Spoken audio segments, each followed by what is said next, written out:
10,000 টাকা দাও, মেকআপের সবকিছু শেষ হয়ে গেছে, মেকআপ আনতে হবে। মাসে 30,000 ইনকাম করি, 10,000 তোমার মেকআপ খরচ, তাইলে সংসার চালাবো কেমনে? যখন জানোই এই টাকা দিয়ে সংসার চালাতে পারবে না, তাহলে বিয়ে করছিলা কেন?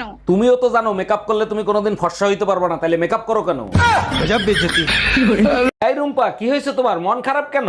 আজকে নতুন কাজের মহিলা আসছিল, 10 খান করে রুটি বানাবে, মাসে 1,000 টাকা নিবে। আরে কাজের মহিলার টাকা তো তুমি দেবা না, আমি দেবো, তোমার মন খারাপ হবে কেন? আরে মন খারাপ হয়েছে তো তখন, 20 বছর ধরে আমিও রুটি বানাচ্ছি সেই হিসাব করে। ও মামা, হ্যাঁ, আমি তোমার বাবাকেই বিয়ে করব। অমন বলতে হয়? আমার বাবা তোমার দাদু হয়, দাদুকে কেউ বিয়ে করে? কেন? তুমিও তো আমার বাবাকে বিয়ে করেছো, আমি কি কিছু বলেছি?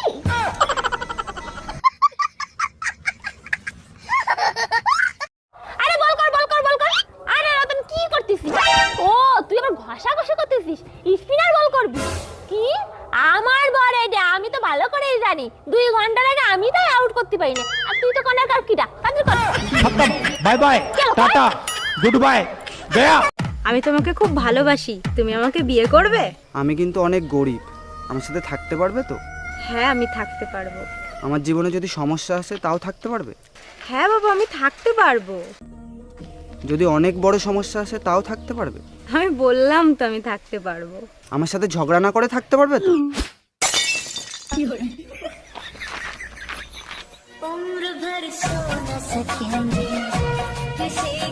হ্যালো কুরিয়ার দাদা, তুমি কিন্তু এখন ভুলেও আমার বাড়ির সামনে পার্সেল দিতে এসো না।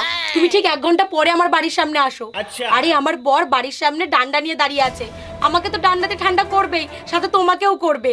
হ্যাঁ তুমি কিন্তু ভুলেও আমার বাড়ির সামনে এসো না।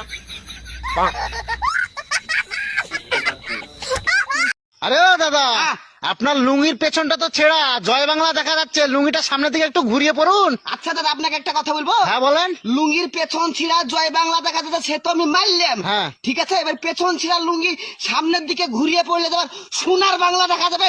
আমার তো কথা বেশি বুঝেন নাকি? কিছু হ্যাঁ ম্যাডাম, এবার আপনি বলেন কত টাকা লোন নেবেন আপনি? স্যার বেশি টাকা লাগবে না, আপাতত 20 লাখ টাকা দিলেই হবে। লোন তো আমি দিয়ে দেবো, কিন্তু ব্যাংকের কাছে কিছু রাখতে হবে। কি রাখবেন আপনি? কিছু থাকলে কি আর লোন নিতে আসি? আপাতত বিশ্বাস জমা রাখেন। এই রোজ রোজ ঝগড়া করা কি তুমি বন্ধ করবা? তোমার ঝগড়া করার কারণে আমার প্রেশার হাই হয়ে যায়, এটা কি তুমি বোঝো? সবসময় শুধু তুমি নিজের চিন্তাই করো, কখনো আমার চিন্তা করো তুমি? তোমারে ভালো রাখার জন্য আমি কি করি না, তুমি যা বলো তাই তো করি। আমিও তো নিজেকে ভালো রাখার জন্য তোমার সাথে ঝগড়া করি, তোমার সাথে ঝগড়া না করলে আমার প্রেশার লো হয়ে যায়। আচ্ছা অরুণ ভাই, স্বামী বুড়া হয়েছে সেটা স্বামী কিভাবে বুঝবে? আরে ভাবি, এটা তো সবাই জানে, ঘরের বউ সন্দেহ করা বন্ধ করে দিলে। অরুণ ভাই প্রশ্নটা ভাবিরে কইরেন, ভাবি উত্তর দিয়ে দিবে। আমার বউর মাথায় গোবর ভরা, ও দিতে পারবে না, আপনি উত্তর দিয়ে দেন। এই শুনছো, আমার বান্ধবীরে বাসায় দিয়ে আসো, অনেক রাত হইছে, একা একা যাইতে পারবে না। অরুণ ভাই উত্তর পাইছেন? গজব বেইজ্জতি। আচ্ছা অরুণ ভাই, মায়ের পায়ের নিচে যদি জান্নাত হয় তাহলে বাপের পায়ের নিচে কি হয়? বাপের পায়ের নিচে জুতা থাকে, নিয়মিত পিঠে পড়লে সন্তানরা মানুষ হয়। একদম ঠিক বলছেন। এবার বলেন, মায়ের চোখের পানি আর বউয়ের চোখের পানির মধ্যে পার্থক্য কি? মায়ের চোখের পানি পড়লে কলিজা ফাইটতে যায়, বউয়ের চোখের পানি পড়লে পকেট ফাঁকা হয়।